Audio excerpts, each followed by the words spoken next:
in this computer. Okay. I'm also going to split the screen. So let's talk a little bit first about the snow reaction story. So I did provide, and I actually sent this out, and I'm sorry if you got multiple emails on this or whatever, but I edited this a little bit actually since I first sent it out. I thought this was a good job, good example of a story well done. And I edited a little bit because I felt like I did, he probably, this particular student did a very good job, very good student, but I felt like he could have done a little bit better job on the direct quotes. But anyway, I just want to show everybody, like, again, this is available. I sent this out as an email. I sent this out. I put this, the updated version is in the announcements. Okay. The updated, again, I just kind of tweaked the quote here in there. Okay. But anyway, I'm going to show you here too why I feel this story works. Okay. So one thing I've noticed, most people seem to get the lead right, and that is basically, it's just essentially the overall idea that students are essentially tired of this, and got even more tired after what happened this past weekend. And then you have essentially a sharpened angle to that, and that is that how they're frustrated because it essentially impacts their daily routine. I mean, what thing could be impacted more by snow than your routines, right? And that's a problem. It's nothing that it's not whining or anything like that. It's true. I mean, whether you're trying to walk to class or get to class or park for class or whatever, it's a problem. And look at what we're doing right now. We're working remotely, which is not ideal. So this is actually my first synchronized remote class in 6 years since COVID. So um, and I've never found them the easiest thing to do, but do the best you can. So, anyway, so you have basically that overall lead. This is going to be an active voice lead. It's about the Rutgers students, and so you have put the subject before the verb, the noun before the verb, are tired uh, of the enormous amount of snow that's piled up and how it impacts their daily routine. Okay. Now, this is one thing I saw in a few stories. You might remember that we in class I showed the video, yeah, the one I appeared in, of the TV reporter, who was basically like talking about the tragic event at Rutgers University almost 40 years ago, and how that impacted people on campus and how they were reacting to it, that sort of thing. Well, remember what I was saying is that essentially the reporter acts as not the voice in the story, but the guide in the story.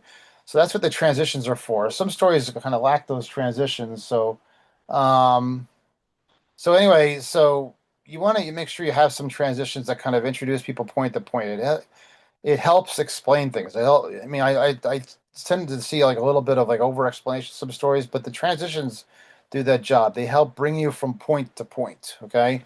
So you have your first point here. You'll see you have a lot of students who walk from their dorms to the bus stop, despite it being a short walk. And it's good to attribute these too. You just say many students say they decided to skip class so they don't have to deal with the snow. So you basically the first thing deals with essentially walking. That's our first subject. That's essentially backing up the lead. Our routines are impacted. Walking is impacted. Okay. So then we have Venki. I'm sorry, can't pronounce his last name. A sophomore has to deal with this issue tenfold since he has to walk 10 minutes to get to the bus stop. Normally, this is no issue for him, but having to traverse the snow and cold weather has been too much for him. So, a good anecdote, first of all, is paraphrased, okay? Because you can use your own words to write it. You can use your own words to express it, and your own words are basically better than what's said typically in like a direct quote. So I saw some people write like direct quotes are like pretty long.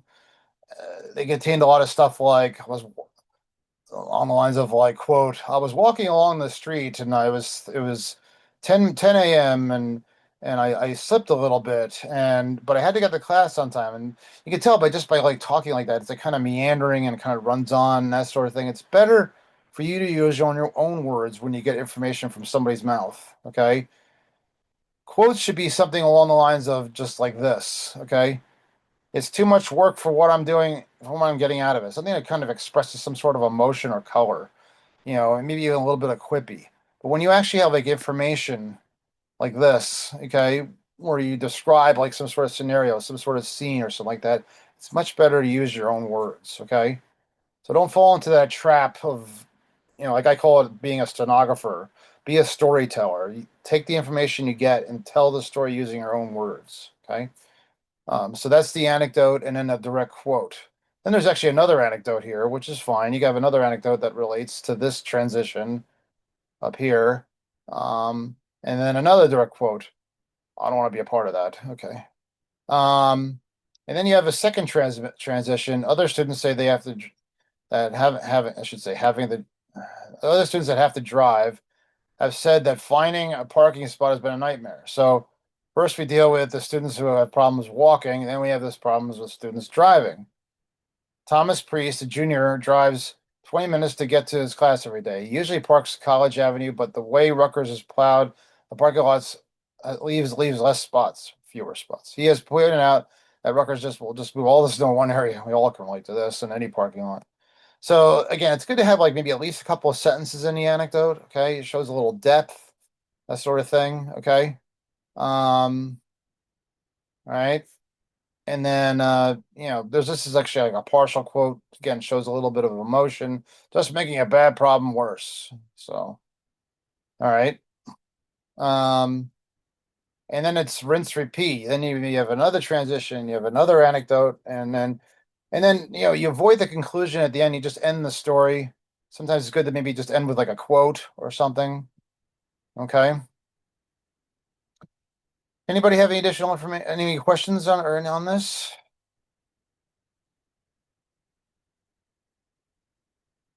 Okay. Like I said, if you want to call it out right now and ask a question, or if you want to ask a question in chat, feel free. Um, okay. All right. So again, I put that story, the updated version of the story in the rewrite entry, which is right here. Okay. See Benjamin copy. So you could use that as a guide for how this story could work. All right. Again, this is a more in-depth story, multiple source story. And this is what we've done in the first half of the semester is rely on basically how to like essentially structure and like clarify your writing. Okay. Now believe it or not, we're actually starting to enter the second half of the semester, if you can believe that. Now, I mean, it's not quite exactly the second half of the semester, but I am giving out what would be typically the first assignment of the second half of the semester. If that makes any sense. And it's going to be dealing. I'll on Friday when we're in class, hopefully. Um, I will basically talk about more about this story in depth. Okay, and it's right here. Okay. So far, what we've been doing is in terms of like getting information, that sort of thing, is just interviewing other people in class. But when you're actually, like I said, the second half of the semester, we're going to deal more with the reporting end of things. Okay, so now it really matters more like what you dig up as opposed to how you say it. Okay. Um, what we're going to be doing is probably the number one way to actually get information from any kind of source. And I'm not just talking about like we've been doing essentially woman person on the street stories. Okay. Typically, how you get a story from like official sources like for maybe like a traffic accident or any kind of like news that breaks out there or something like that. It comes in the form of a press release. Okay. Again, I'll be talking more about that on Thursday, but I want to. What we're going to be doing essentially like taking information from a press release and writing it into a news story. Okay. And this is what you're going to see. This is what you should see posted now in your assignment list. It's the fourth assignment, spring 2026, Megalomania press release assignment. And so, like I said, as opposed to just kind of interviewing students about things, now you're going to actually have to interview somebody who acts as like an official source for a company that's basically gotten into trouble, essentially. Okay, that's probably a big hint I can give away. Um, but what you're going to have to do is, and this is where the reporting end of things come out, is you have to figure out what the focus of the story has to be. Okay, this is going to be I like to equate this to what we did with the Leeds worksheets assignment, and you might remember that one problem, if you want to call it. It was like number 7 on a worksheets assignment. It dealt with the attempted murder, and I brought this up in class before, but involved two elderly people. And you might remember that, like, I mean, on its face, it just looks like an attempted murder, and there's many of them. But a reporter really has to, again, get to the most obtainable version of the truth. He has to basically, he or she or they has to seek out whatever it is that can actually like capture somebody's attention. Okay, and sometimes you have to dig for that, and that's what we're going to be doing this second half of the semester is digging. Okay, so in that particular problem, okay, I said to people like, you might have written like a lead there saying like, a woman tried to, or a woman tried to whatever, attempt to kill her husband or whatever it was by setting him on fire, but that was it. I mean, again, but that doesn't say everything. It's kind of like hiding the truth behind the covers. What made it really important and ridiculous and absurd that happened because he ate her chocolate Easter bunny. Okay. So it's important to find out these details and dig for them and keep like searching for the whatever the truth is out there because it really kind of dramatically changes the paradigm of the story. Essentially, like, instead of being something that probably happens routinely, unfortunately, somebody trying to kill somebody, unfortunately, it adds like a whole other ridiculous, unique, never ever replicated before or after kind of element to it. Okay. It also help again. It makes it more readable for the public, something for them to understand. Basically, if it's an attempted murder, it's more of like just a typical police story. But if it's something that involves a chocolate Easter bunny, it actually could even make it more. I don't want to say relatable, but it could actually make it more like something they can almost visualize or see and just kind of almost be disgusted by it. Okay, so it can elicit that sort of reaction. Okay, so what we're gonna do in this story, okay, is again, what I would ask you to do is to follow the instructions of the assignment. So we're now moving into the reporting phase of the assignment as well as the public relations phase of this course. So we're going to be dealing with the public relations aspect of which kind of merges with journalism. It's actually really a part of journalism. And again, the number one way, like essentially like any kind of like major official entity delivers, if whether it's the president of the United States or well, he does it through a Truth Social and social media, but this stuff is often these press releases are often put on social media, like Facebook and that sort of thing, X, Twitter, whatever. But anyway, this is how news is typically delivered now by the police, by the schools, by people, whether they're putting out snow alerts, that sort of thing. They'll do it by text, that sort of thing. They do it in some sort of official statement. The only problem is that when they do that, is that they actually um, it's public relations, so it's essentially it handles our some sort of public affairs department, they call it too, a spokesperson who actually delivers the news. It's your job, and they control that message when they deliver it. It's your job to get the control back. Okay, so public relations, what does that mean? That's basically essentially somebody who's hired, or some team or some company that's hired to represent somebody and speak for them. Okay, essentially craft their communication. Okay, and people do this because when they say things and they get interviewed by the media, often it often comes out bad or maybe kind of quoted out of context and that sort of thing. And you have your public relations people who actually clean it up, and they essentially do journalism too. Okay, it's just they write press releases that come out almost like news stories and read like news stories. It's just that their audience typically is the media. Okay, they're trying to shape things so the media will consume it in a certain way, and they're going to hope that the media will actually write their news the way they want it to be written. Only it's your job though is not to appease them. Your job is to actually essentially appease the public, your readership public. Okay. Um, so what they might put out there as a lead or a theme for their on their press release may not be the lead or the theme for your story, okay? And that's actually the case here. I'll be honest with you. This press release you're going to rewrite is from a company called Megalomania. This is a game, as I say here. Big thing to know about this assignment: we're playing a game of pretend. Everything is made up. It's actually a company that doesn't exist, but it's my friend Bill Borden, who's acting as the guest speaker. As I said, he was supposed to appear on Friday. Now he's going to be appearing in this video I made a couple of years ago. Um, he's gonna actually play the role of company spokesman. Okay. And what you need to do is you need to act right away on this assignment. Okay. You have about a week and a half. It's due on March 6th. Um, and you have about a week and a half, and basically I know. Look, I was a college student too. I often wait until like the last minute to get started on an assignment. Um, but I would really strongly urge you to actually reach out to him right away. We talk about this in this videotape I'm going to show you too. We actually get into more details, so please just don't think that this is like this guest appearance video is like, I don't need to watch it. No, actually, you do. I will record it too. But then I'll hand it out. But anyway. But we do talk about like ways to actually tackle this assignment and the role that Bill will be playing. Again, it's a pretend role for him. He actually works with me at AM Best. He's actually my managing editor at the magazine, but he's going to be playing the role of company spokesperson for Megalomania. Okay. Does anybody have any questions so far? Um, okay. So anyway, so it says here you really have to act right away. And what you're going to do is you're going to go through this press release and you're going to try to figure out what you think is actually the real story, that one that really matters to people. Okay.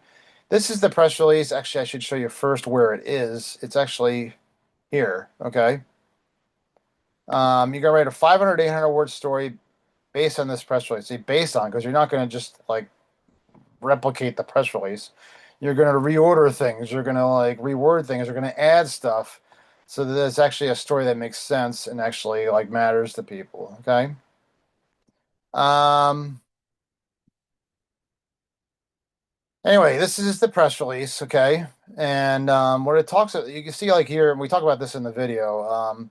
And I'll give you one big hint right off the bat. This lead in their press release is not going to be the lead in your story, okay? If I see this as the lead in your story, I'm instantly probably going to give you an R, okay? Um, it says Megalomania Media Company, the world's leading provider. Well, how do they know? See, that's also loaded with their own opinion and that sort of thing too. You have to kind of, you just don't take their word for it, okay? Announced that it was forming an office of chief executive and a broad restructuring of management roles. Okay. And that's pretty damn boring. Okay. Nobody gives a crap. Okay. So maybe some people in somewhere in the business world. What you need to do is you need to go through this press release and find whatever paragraph or paragraphs are in here that essentially like set off sort of signal, or as I call it, reporter radar, that essentially basically um um you know essentially basically will be stuff that like will really matter to people, and there's actually some stuff in here that's actually like pretty like crazy, that basically like kind of shook up the company, and you got to think to yourselves like, what led to this restructuring, right? um Things don't happen in a vacuum, right? So you're writing the press release and turning into a story. This press release has a focus that prioritizes the company point of view, as I just showed you. But you're writing for the general public, and you need to determine what the focus should be, what matters to the public at large. So after reading the release and determining the focus, please contact Bill Borden, the spokesperson mentioned in the release. Okay, he's playing role playing for this assignment. Essentially, for you to contact us for the assignment. So somebody asked me this in the last class. I should have said this right away. You know what? Just read the damn thing fast, the press release really fast, and just like, you know what? Maybe get a question out today. Okay. Just, it could be just basically like, okay, the question could be just basically like this. Okay, tell me what really happened. Okay. What really happened to change everything? Okay. You should be able to pinpoint what the thing is. And now, what you can also do is you can actually, and I say that in here, okay, I say the first paragraph ain't the lead. But another thing you could do is you could also reach out to me, okay? You can reach out to me before you reach out to Bill, okay, and say like, is this the lead? I would consider that good class participation, okay? So, and then, once you determine that lead and the theme, you need to email Bill Borden and say, hey, what's the deal here? Give me some more information. And this is what you do. You email at this email address, okay? have any kind of trouble, like I've very rarely had issues with him basically not responding to people. Okay, but let me know if you have any kind of issues. Sometimes there's a bit of a mix up. I don't need it last minute. Somebody telling me I never got a hold of him. Well, you should have told me earlier. Okay, so.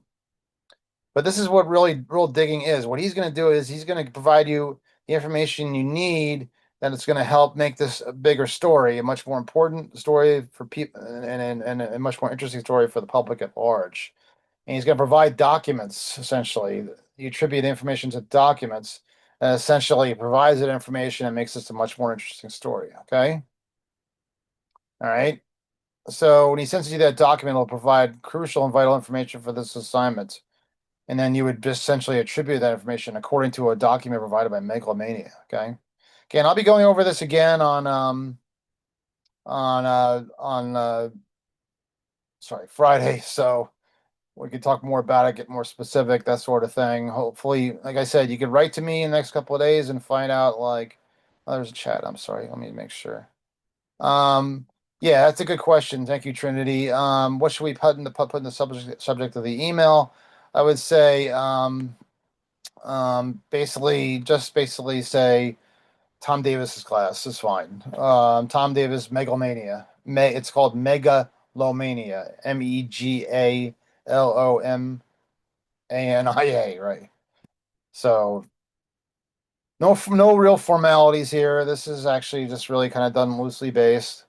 You can do question about Megalomania. That's fine too. Bill and I have known each other for a really long time, probably too long. And so there's no real like thing you have to really be embarrassed by or anything like that. We do plenty of that ourselves, just kidding. So, all right. I hope that makes sense. Okay, anybody else before I start the video? Thank you, Trinity. Okay. All right, so let's watch this video. I'll speak at the end of it, but I probably, so I could fit it into the entire class time. I might actually like kind of rush it along a little bit because it's actually an hour long, and we talk about stuff but he actually does provide some sort of background in his experiences as a journalist and working in the business wire service, which I think is helpful. So, and they get their information from press releases. Okay. Okay. So here we go.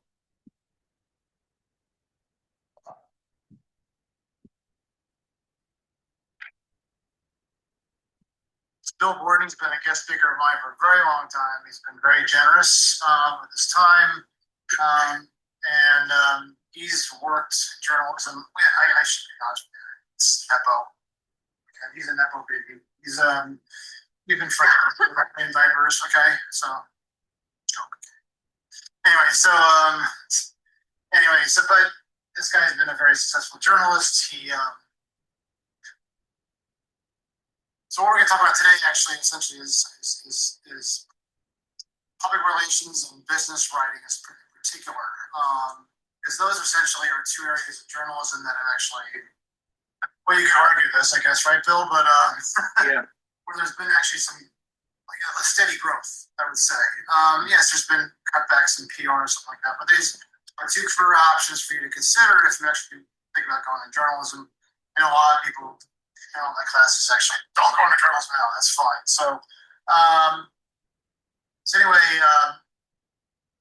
so Bill has actually worked in these fields for a very long time. He worked for Reuters, which is one of the largest business news agencies in the world, and he also worked for various PR agencies, and now he works with me at AMS. So, which is essentially his business journalism. And the thing about business journalism is that it's probably, like I said, there's growth, but it's probably the most basic way to learn how to like really write and report. When you think about it, like what's like a typical business story report about? Stocks, very good, yeah. And what does stocks involve? Money, right? Money, economy, all that stuff. Okay, so it's you know, so you have to do a little bit of digging sometimes, and we're going to talk about digging and how to get that information, what's behind the numbers, and stuff like that. But first, I'd like you to actually, it's important for you to actually meet people who are in the field and I've actually succeeded in it. Bill, like I said, worked for Reuters, one of the largest news agencies in the world, and he worked for various PR agencies. Bill, why don't you tell us a little bit about yourself that I haven't already told you? Who are you? Oh, okay. What are you all about? Tom and I went to the same elementary school together, or I should say, Professor Davis and I went to the same elementary school and high school, and we both edited the high school newspaper as seniors, and then we went our separate ways. Tom went to Rutgers. I went to what is now known as the College of New Jersey. Back when I was there, it was Trenton State College. Um, and then we, let's see. We both worked at our respective college newspapers. At Trenton State College, I worked at a weekly called The Signal. We published every Tuesday. So my Monday nights were usually spent putting together the college newspaper. I was a production manager, a news editor, and a sports editor while I was there. Um, I also obtained internships at the Trenton Times and the Asbury Park Press.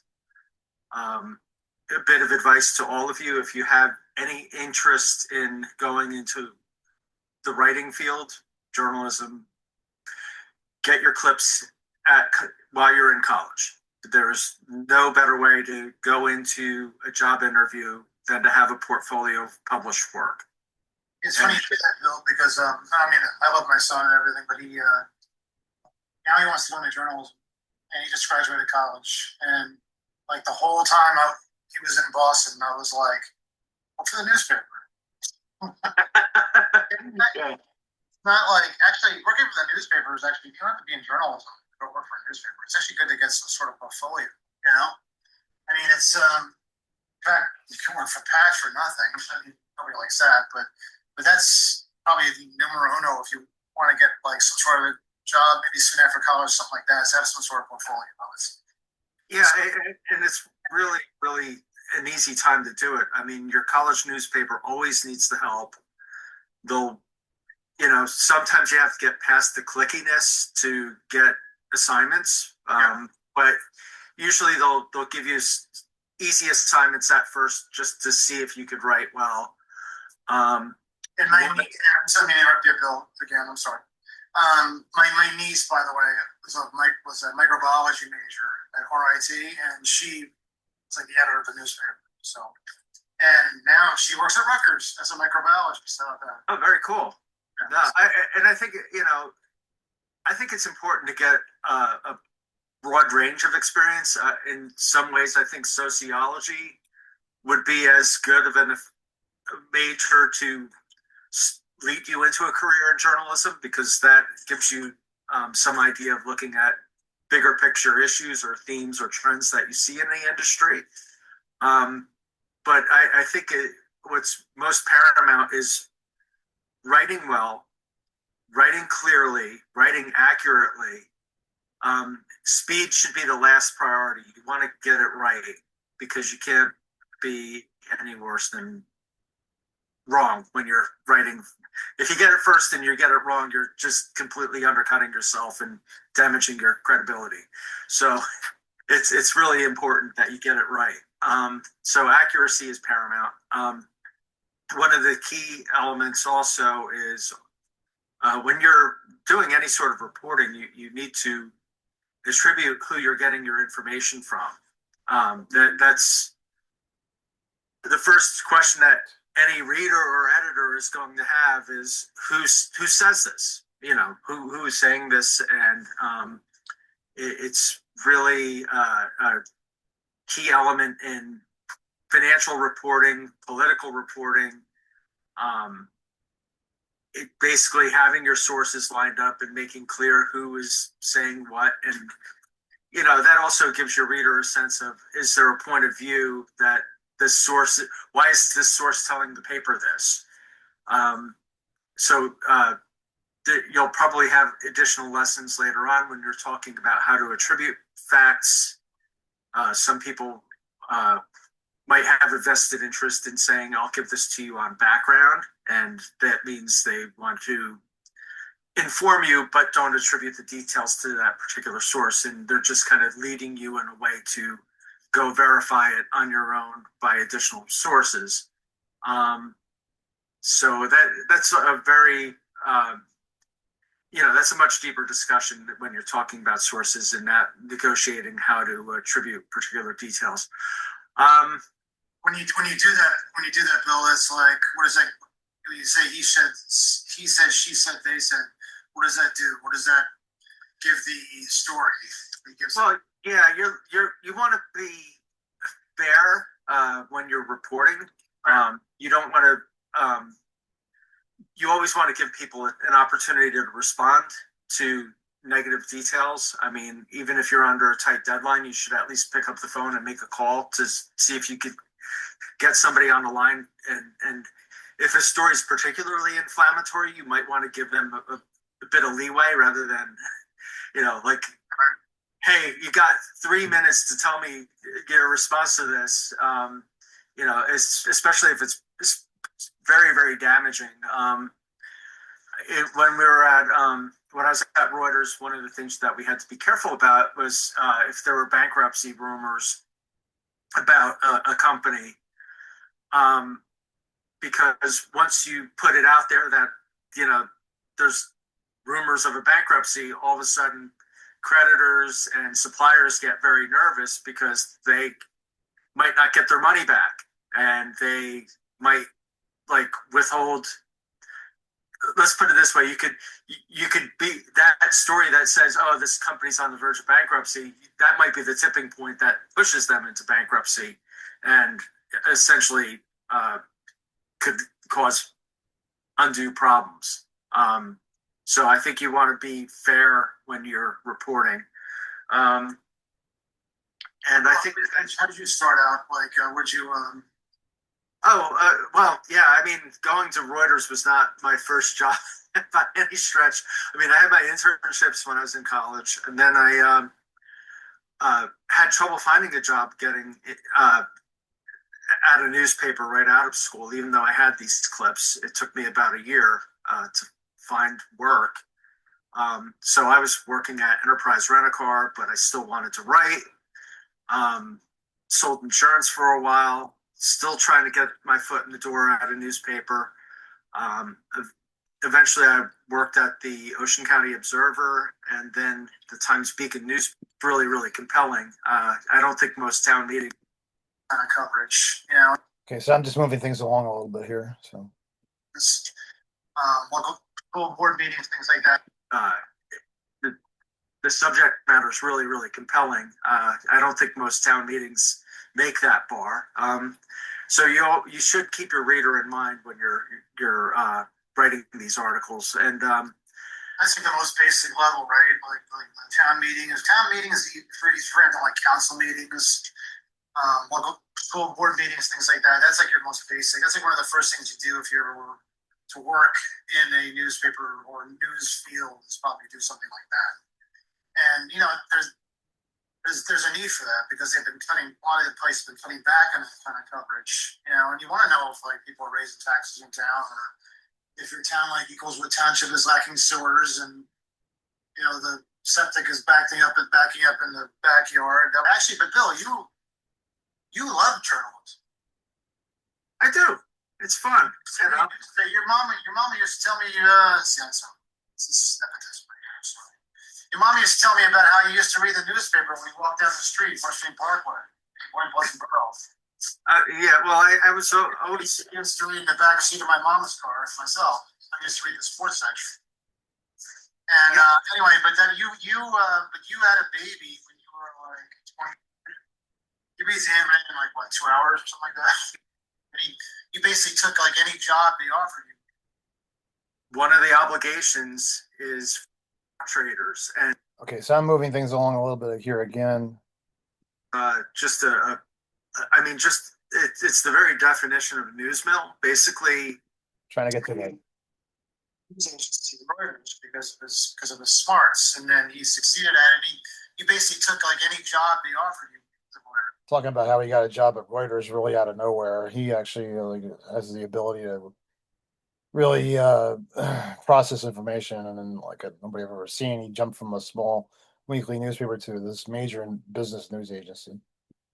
Right? I mean, like one of us. Well, the equities, yeah, the equities desk was just I mean, just it's the very definition of a news mill. Basically, um, we would have PR Newswire feeding us the news, and it would be just every like if you're basically writing financial news for stock traders, and they depend on speed and accuracy more than anybody. Um, the idea is that if your company has shares that are traded on the marketplace, one of the obligations is for those companies to disclose how much money they're making every quarter, disclose news that might influence the direction of a stock price, good or bad. They can't hide the news, although some companies have tried to release news at dodgy times, hoping that it would be ignored. But I think one of the things that you find out about markets is that they do react when things come out. One of the dodgiest disclosures that I've seen was when a company put out a profit warning on, like in the evening of July 3rd, hoping that the July 4th holiday would kind of dwarf the news. And What do they call that, Bill? The next trading day, well, it's, just News dump. Yeah, news dump. You'll find a lot of bankruptcies get declared at 5 o'clock on a Friday, hoping that it only appears in the Saturday edition of the paper rather than the Sunday edition. So stuff from the presidential campaign too. Oh, absolutely. No, nobody. I think, and I guess one of the things that you do. I mean, I'm sure some of you want to go into PR. Some of you want to go into journalism. I mean, if you go into neither, learning how to write well is just really important for your career, no matter what you do. Whether you want to go into law, academia, marketing, or just being a manager somewhere, you have to be able to write well to share your thoughts and help sell your thoughts to investors, your managers, your bosses, your colleagues, your fellow employees who may report to you at some point. I also, if you do want to go into any sort of management field, I also highly recommend developing presentation skills.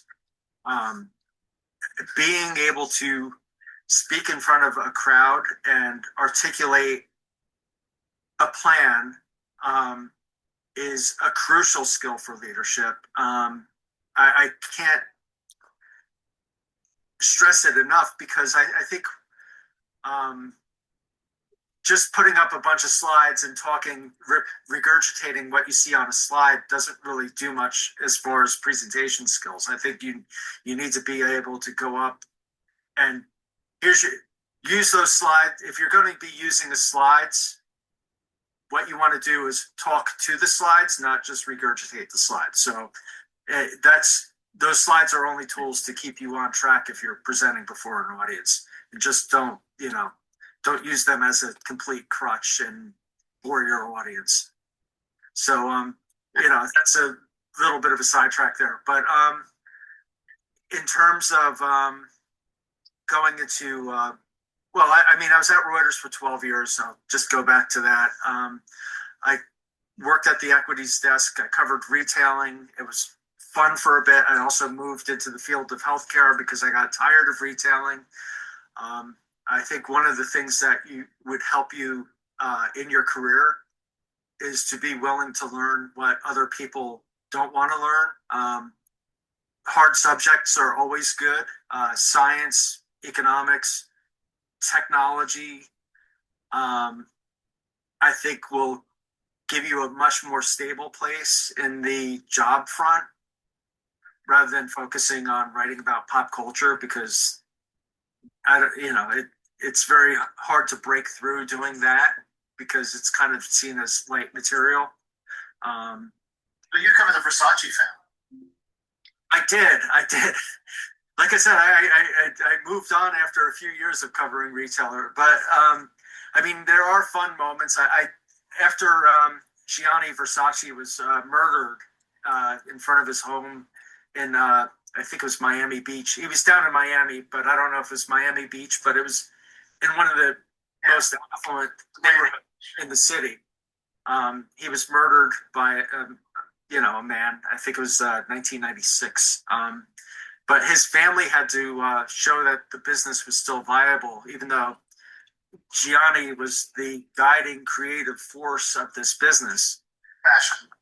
So yeah, so his family invited a bunch of reporters over, and it was quite a shows you really how the other half lives, because he had this mansion down in Miami, but he had a townhouse on the Upper East Side that was barely a stone's throw away from Central Park. And I met Donatella Versace. I met his brother Santo, and they kind of did this meet and greet with reporters to let them know that the business is still going on. I ended up coming away with this story. The brother was talking about actually taking the company public.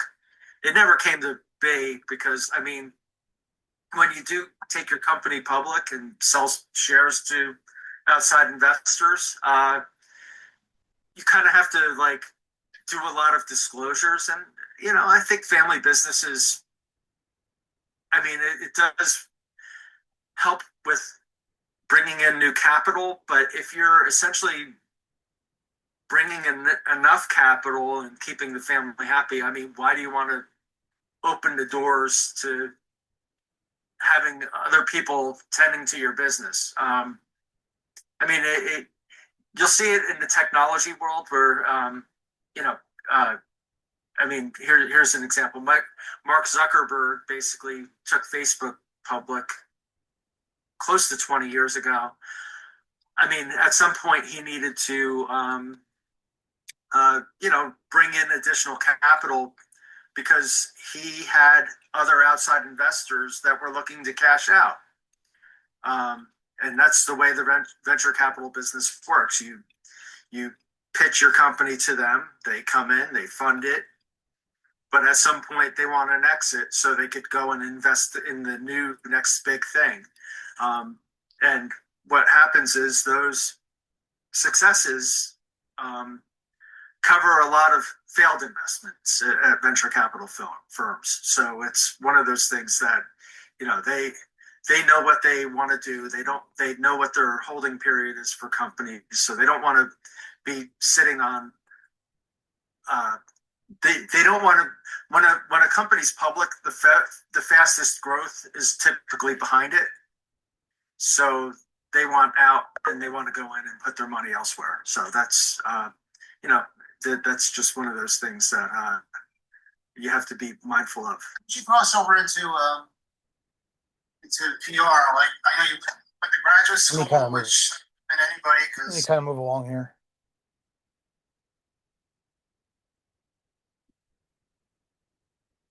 Work at Coin for 8 years. They're spending lots of money, and basically Coin PR. Sorry, moving along. well, it's the extreme example, but I'll try to keep it short. Bill's heard this one before. This is a personal story that actually doesn't really need to be talked about. It's fine. It's not embarrassing. It's just a waste of time. That's sort of Yeah, don't be afraid to use like 6. I had to go to microfiche. You left other positions before the same reason. So yeah, it's and I actually had to go to I was talking about how this creep who was one of my dorm mates sexually harassed a bunch of people. We didn't see it coming, and it ended up in a bunch of newspapers when my senior year, and we didn't see it coming. And then 20 years later, he got hired by a company I worked for. And I was like, what the hell? And I actually like reported it, his history, which apparently they didn't do a check on, to management. He got fired. to have for your career. I'll kind of give an overview of the assignment. It's basically a Okay, here we go. Here's the assignment. fictional media company, Megalomania Media. So if you do any sort of Googling of the people that are referenced in it, you're basically, you will see old Mets players' names rather than people that are, you know, actually true business executives.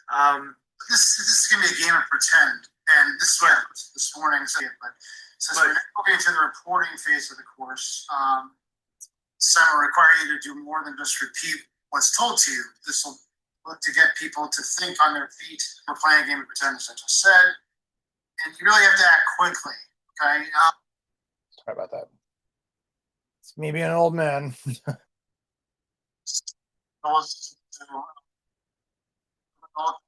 Like waiting till the last minute. I get it.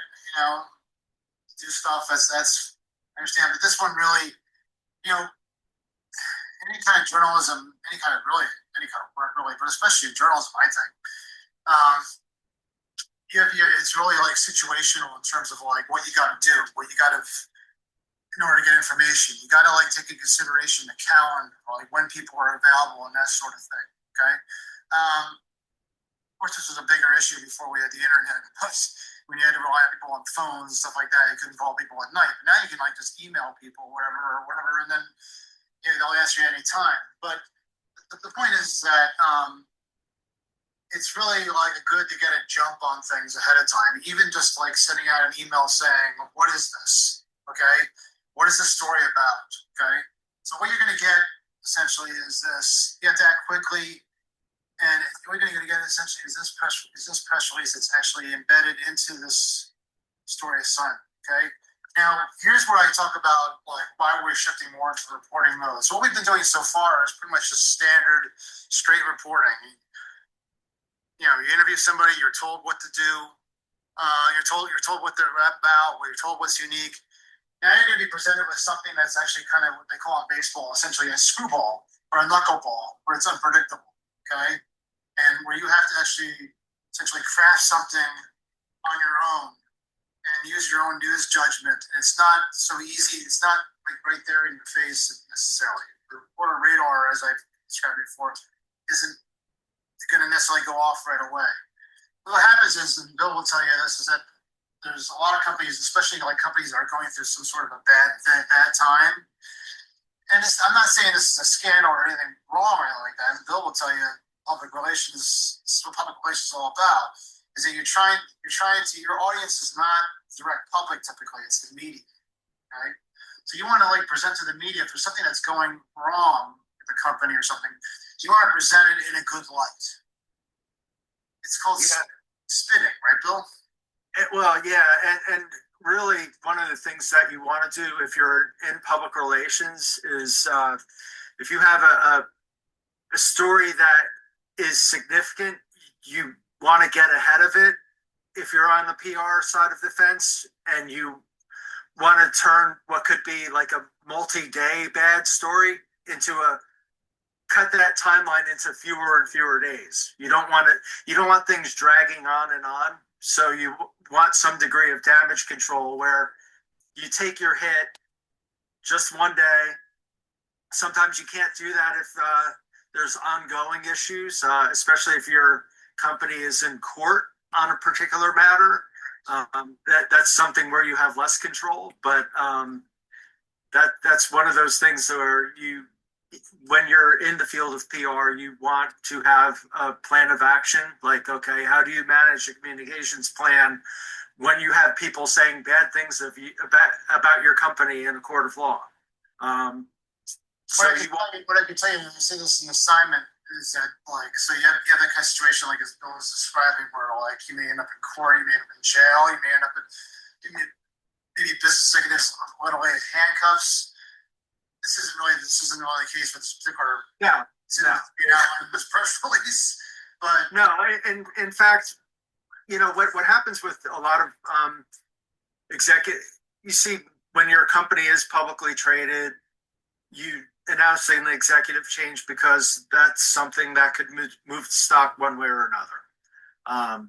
The idea is that when you have outside investors, that's when you have to have some degree of transparency about who's in charge, how much money are you making, is this, give your investors a sense of the direction of the business. So those are important elements in any sort of announcement that you might be making as a business. So you just pretend that it's like the breaking news on the day it's due. Okay, that makes sense. What I can tell you is that basically this lead of this press release right here is not going to be the lead of your story. I'll tell you that much. Okay, since Mega Media Companies, Mega Media Company, it's a made-up company, like Bill said. Bill is leading provider of entertainment. I don't know that. We got Disney in the world. This is what public relations does. Is it basically wants to present everything in its best light. Nothing anything wrong with that. It's just part of business. Announced that it was forming an office of the chief executive in a broad restructuring of management roles. Okay, so you have to ask yourself is like, let's say I'm trying to shop for something. I don't know. At a mall or something like that. I want entertainment or something like that, and I go to the Megalomania store, and I want to shop there. And I think to myself, well, I don't know if I want to shop there because they're going through a broad restructuring of management role. You think that would really happen? Nobody really cared, right? Isn't that kind of boring? What you want to do is you want to humanize this. You want to TMZ this. What's TMZ? Anybody know? I mean, that's hyperbole, TMZ. But what's TMZ? Anybody know? TMZ, by the way, is they're not entirely responsible. In fact, they pay people for money and that sort of thing for information and stuff like that. I don't recommend them as a journalism thing, but one thing, they are probably one of the most popular news media sites because they report on the scandals. And oftentimes they're the first. I hate to say this, but this is not a good thing. But when Kobe Bryant unfortunately passed away, they were the ones that told the story. So it's like they are actually kind of out in front of these things. So anyway, what you want to do is you want to find whatever essentially scandal is it within here, okay? And what you have to do is there's a paragraph in here, okay, that really kind of should call out to you what this story is about. What I'd like you to do, if everybody's paying attention and listening to me right now, okay, is to find that paragraph. And it's not required, but I really strongly recommend that you reach out to me. We can do this in class too, okay? You reach out to me and you say what you think this story should be focused on. Which paragraph? There's actually two paragraphs, really. But yeah, there's a couple things that should be what are red flags that basically should set off like your news or your meter for whenever you're in journalism, you have to think about the question. The primary question is who cares, and you have to look at all news from that standpoint, and why would my audience care about this? Right. And so when you're actually shopping or something like that, now you might actually find something within this press release and may lead to information that make me think ew, Megalomania, ew, that sort of thing. So, but this is all. Or a bigger question is why are they reshuffling the management? Yes, exactly. Yeah. They're reshuffling the management. They're making everything look good. They're making everything look good. Company's great, in great shape, but they're only doing that because something bad happened. So now here's the thing, though. Okay, what you need to do is now Bill's going to play an acting role. Okay, he's going to play essentially the spokesman. Bill, you don't mind being quoted directly as with your name? That's okay. Yeah, I'm okay with that. I figure, and yeah, please send me an email if you have questions tied to this press release. This is just so you know, in real life, this is Bill's not actual job. So if you do any kind of Google search, this is not going to come up. I've had people like say like it's funny like oh yeah they're trying to it's past years. Okay. I've had a couple people come up to me and say like I googled this to see what was there. I was like, why are you googling this? You know, are you trying to find the story? Yeah, You know, we can't be. we're saying this. Yeah, this company is completely fictional. It's something that I cooked up in my imagination.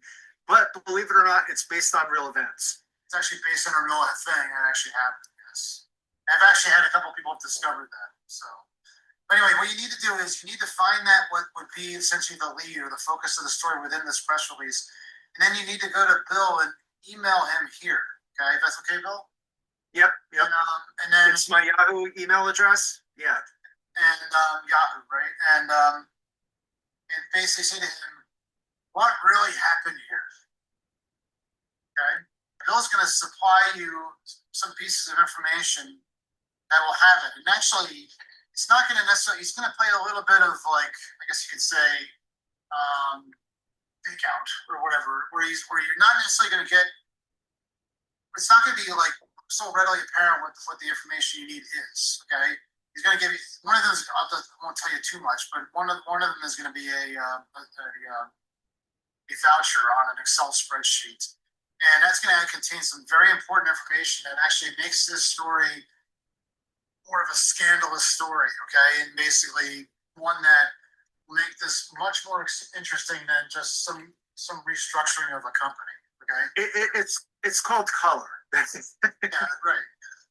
So basically, that'll have information. That stuff. First of all, you need to find like what's the big thing that happened that caused them to restructure their roles, and then you got to find out what led, find out more information about that one happening. And he's got that information. You need to email him, and I would do that ASAP, just without even thinking. You don't even have to Yeah, just read the press release. Come up with 2 or 3 good questions, and I should be able to help you out. Right. And then, yeah, exactly. Okay. Has everybody got that? Okay. I would email them today. Just email them. Just say, hello, hi, what's going on here? Or just, actually, I would suggest that if you want to be really careful, maybe just try to find out what you think maybe the focus of the story should be. One that would appeal not just to the media, not just to business executives, but like I said, that whole TMZ world, or even not just TMZ world. This is something that would be in the New York Times. This is something that basically could really shake the reputation of a company as much as. Yes. And what happened here is something that did happen in an executive suite 20 some odd years ago, and it was at a very large company and had far-reaching consequences about companies being examined about how they're run and what's called corporate governance, where you see, one of the things that when you have a large company, you have a chief executive, but you have a board of directors that's responsible with hiring the chief executive and setting broad policy for the company. And then that chief executive is meant to execute that policy. So even if you're the top dog in any publicly traded business, you do answer to a board. And, there have been multiple times where I've had discussions with chief executives, and they would be like, well, I got to sell this into my board. And, it's kind of one of those facts of life that they have to deal with when, they are held extremely accountable, believe it or not. If they don't perform up to par, they could easily be replaced. But, that's a company with good governance. Where there's companies with lackadaisical governance, it's kind of like the CEO might pack the board with his or her friends, and that's where you have shoddy, that's where businesses tend to get into trouble, where you start to see, the board was asleep at the wheel, and they didn't really rein the CEO in. You can write a 500, 800 word story on this, just like we've been doing, okay? He'll send you a document that provides some of the depth you need. He sends you that document will provide crucial and vital information for this assignment. But again, you have to figure. Sorry about that.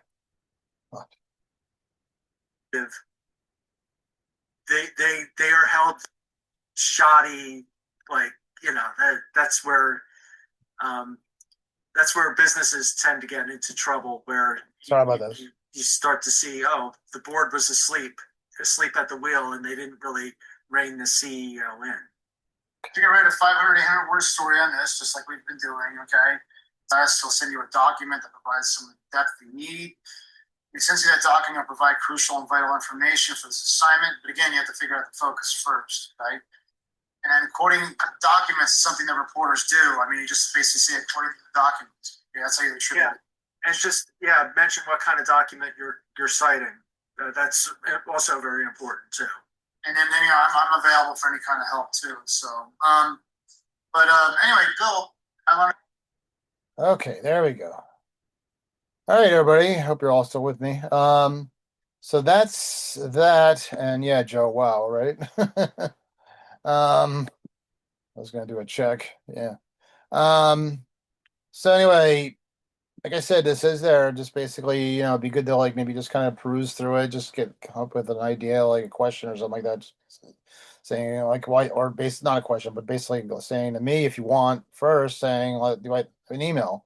Send an email to me saying like, look, is this where the lead is probably material is? Essentially, this is where the story should be focused. If you're confident enough, you can just write the bill. I mean, I would try to get that email out right away. Okay, then you probably don't even have to worry about it for like till you get the information from Bill, and then we can do what we all do, and that's I mean that's what I did, work at the last minute. But anyway, does anybody have any questions? Anything you want to say out loud, or anything you can put it right in the chat?